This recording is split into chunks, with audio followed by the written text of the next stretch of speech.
Good morning. So, who are the two witnesses in Revelation 11? Let's see. First of all, we got to understand that the word witness in Greek is actually martyr. Now, that is ultimately what happens to these two guys. They're martyred. Okay, so do I think that they could represent maybe the church in Israel or Jews and Gentiles? Possibly, but that would be like secondary. And I'm not saying there's not multiple fulfillments. It is dealing with prophecy. But I think the primary interpretation is they are two actual individuals who are killed during what we call the tribulation. Now, the debate is, who are these two individuals? The most popular views are Moses and Elijah or Enoch and Elijah. Let's take a look at the first group. Moses and Elijah. Now, both views have scriptural evidence backing them up. So here's some for Moses and Elijah being the two witnesses of Revelation 11. Number one, they're both Jewish. Why is that important? Well, if you hold to the view that the church is gone during that time, well, then God focuses his views back to Israel, right? Okay, so even if you don't hold that view, here's some other scriptural references that will back this view up. Number one, the plagues that these two guys deliver are the same plagues that Moses did to Pharaoh and Egypt, and Elijah did during his ministry in 1 Kings. So that's pretty good. Plus, you've got the Mount of Transfiguration. Those are the two that showed up to talk with Jesus.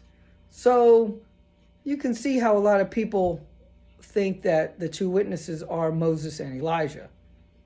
Understandable. Let's look at the other guys. Enoch and Elijah. Now, some people I've heard say they think it's Enoch and Elijah because, well, Enoch is a Gentile, right? Because he was around before the first Hebrew. And Elijah would be, the Jews, right? He would represent them. Well, okay, that's kind of, I don't know, maybe.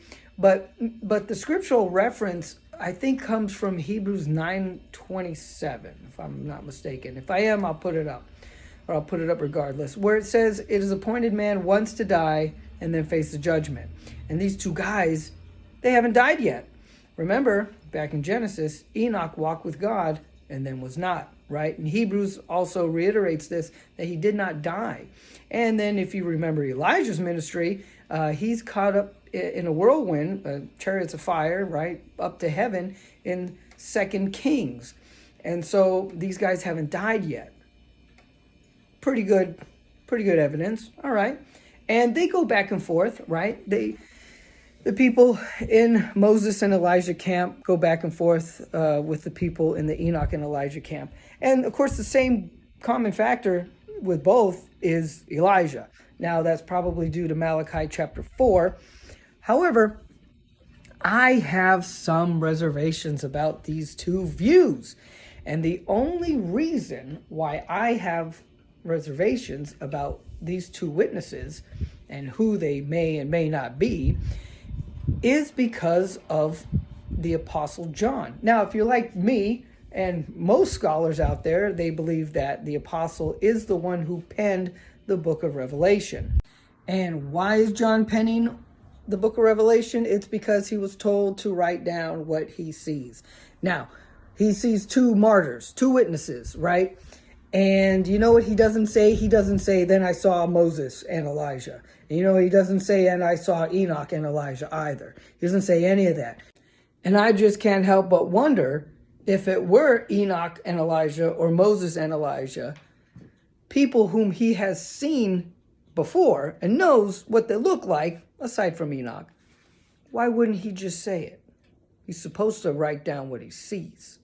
So let's not be so dogmatic when it comes to who the two witnesses are. All right. God bless you and be a blessing.